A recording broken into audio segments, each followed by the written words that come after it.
You know, I feel really bad for Stephen Ballmer because in 2016, when he heard that song off The Life of Pablo, No More Parties in LA, beautiful track produced by Madlib by Kanye West, featuring Kendrick Lamar, when they both were saying, please, baby, no more parties in LA. Please, baby, no more parties in LA. That Kanye West and Kendrick Lamar were referencing the Los Angeles Clippers. I feel really bad for Stephen Ballmer. So the Los Angeles Clippers are currently 4-9.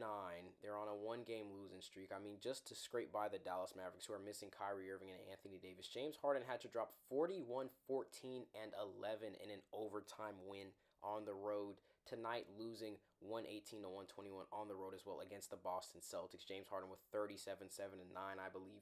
James Harden is playing out of his mind this season, averaging 26, 6, and 9 assists.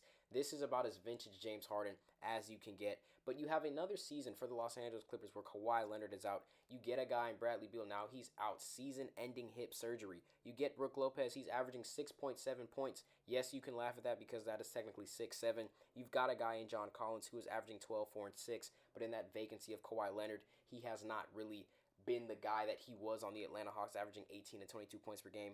Derrick Jones Jr. also not 100% right now. It's just everybody that you got almost to really contribute to winning basketball is either injured or underperforming. You do have slight sunspots for the Clippers, right? You got Kobe Sanders and his performance today. You've got Jordan Miller, who's been dealing with a hamstring injury. But it's just like, yo, how do they keep doing this? Every season the Clippers get a team where we're like, oh my goodness, this could be the team. Post-Lob City, right? You get rid of Blake Griffin, send him to Detroit.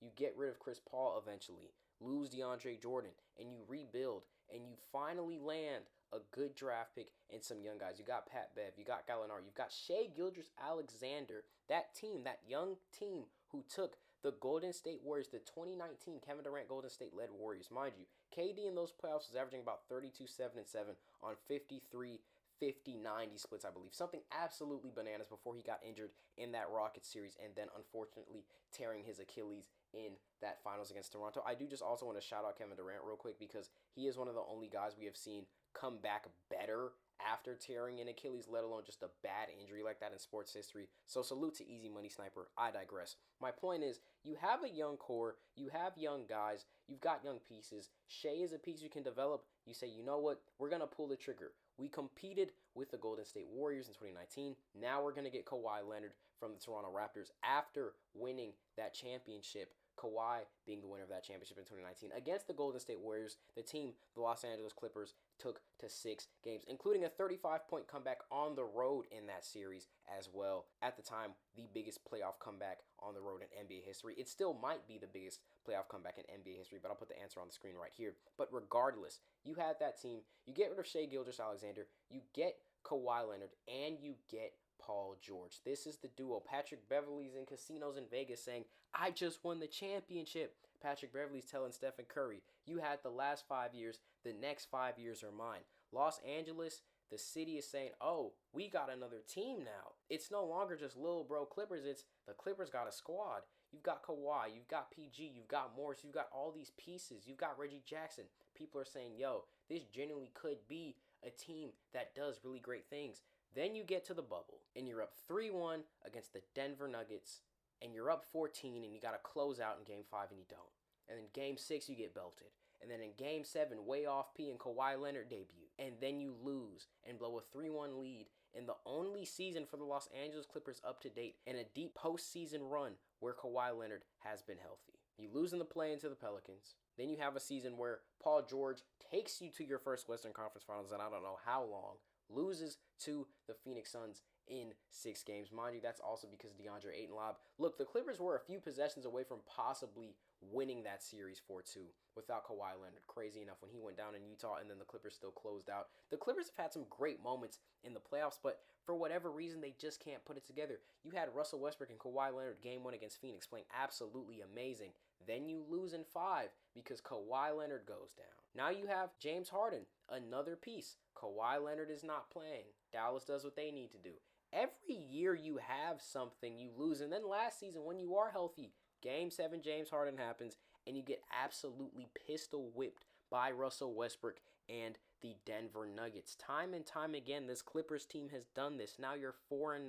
You're on a 1-game losing streak. You can't even tank properly because that's OKC's pick if you do tank and get a top 10 pick in this year's NBA draft. And mind you, that's an NBA draft class that has guys like Koa Pete, Caleb Wilson, Darren Peterson, AJ, Michael Brown Jr. There's so many stacked guys in that draft class that could possibly help the Los Angeles Clippers. But now you're seeing a team that has James Harden playing some of the best basketball of his life in recent memory, and it meaning absolutely nothing because their spacing is bad. You've got a Vika Zubac playing great. He's still giving you 16 and 11 approximately per game, especially as a center. He's doing great things. But it's just like, in general, this Clippers team is not cut out to win. I don't know what it is. I don't know if it's the Donald Sterling kind of just aura, just ruminating in the Clippers building, even in their new amazing stadium.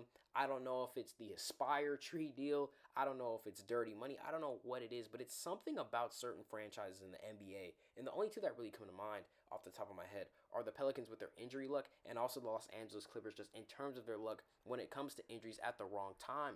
But it's just sad to watch. And if you're the Los Angeles Clippers, right, you're thinking about, well, how do we rebuild? How do we reinvent the wheel and become not a contender again, but just a team with a future again? Well, I do have an idea. An idea is trading Kawhi Leonard, where I'm not sure. I'm not even sure if you can get a batch of young players for Kawhi Leonard, but I do think you need to flip all of these guys for draft capital. If James Harden wants to leave and go to a contender, and at this point in the series, if this continues up until January and the Clippers are still like a 10-12 win team, yeah, I would want James Harden to free himself playing at the level he's playing at. Absolutely. Get some first-round picks back. Get draft capital back.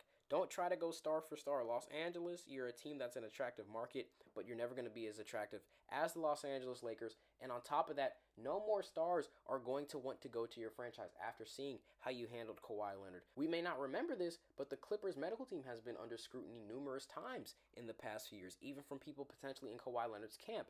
There are things about the Clippers that just don't seem right on the surface or in the internal level. Both of them seem like they're not just congealing together properly. You have a team with so much talent on paper, and they just can never figure it out. Tyronn Lue, one of the best coaches ever, completed the 3-1 comeback. Great basketball mind. You've got Kawhi, you've got James Harden, you've got guys who have played at the highest level. You got Chris Paul, who's been to the finals. All three of those guys have been to NBA finals at one point in their career, but when they're all playing together, it just doesn't translate to winning basketball. I mean, you got 20-balled by the Golden State Warriors this year, who have since been struggling. Yes, they're on a 3-game winning streak currently, but that is because of Stephen Curry dropping 46 and 49 on the San Antonio Spurs and then playing the New Orleans Pelicans. About everybody in the league is going to have one on the New Orleans Pelicans by the time this season is over. You have impressive wins, but then you've got games where Dallas, for example, is a team with not a lot of pieces, and it's still a trenches game. You still got to have James Harden literally go back to Houston, James Harden, to win that game. It's probably going to be a stretch in the season where James Harden,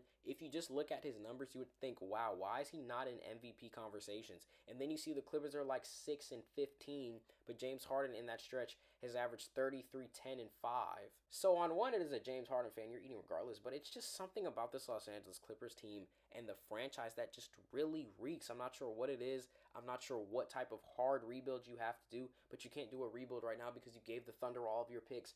It's really just sad to see. This is a franchise. They got the new logo. They got a new stadium. They have so much potential, but just for whatever reason, man, they can never win. Whether it was the Lob City era where they were blowing leads and Doc Rivers was like, hey, let's blow a 3-1 lead to the Houston Rockets. Whether it was 2019, hey, let's blow a 3-1 lead in that bubble. Hey, Kawhi, can you stay healthy? I don't think I can do that. And I'm not saying that's any knock against Kawhi Leonard, but that's just simply the wear and tear on his body. And I think San Antonio plays a decent part in that as well. Just that medical staff maybe not doing the best by Kawhi Leonard when he maybe was experiencing injuries earlier in his career. But regardless, man, hey, Bradley Beal, can you give us meaningful minutes? I can give you almost 10 points a game. Now I'm out for the season. It's just like, bro, every move you make either blows up in your face or doesn't do anything at all, and it's just really sad. And it's got to be hard to be a Clippers fan, man. Like, I'm genuinely wondering how much motivation that franchise has left. And if you're a Clippers fan watching this video, please let us know in the comments because we feel for you. The Clippers on paper were great this offseason. We just don't know what happened. It's beyond the unction. It's just something really off with this franchise. With that being said, though, guys, that is going to do it for us today. Before we wrap up, we just want to thank you guys for the support on the channel. Over 40 subs in about a week. The Draymond Green and Nikola Jokic videos have been going absolutely crazy on the channel. Y'all have also been going crazy on the social medias. So shout out to y'all for all the love and the new BoxInOne subscribers. Keep rocking with us. Like I said, 48 days from November 13th, and now we're going to have a video from that date being November 13th to the start of New Year's. A video every day, but possibly just a video every day. We might do the 30 for 30 challenge. We might do 365 for 365. We have no idea, but expect daily hoops content on the Instagram, the TikTok, and for now the YouTube as well. Again, as always, if you enjoyed the video, make sure to click that notification bell, like, comment, share, and subscribe, and we will see you all in the next one.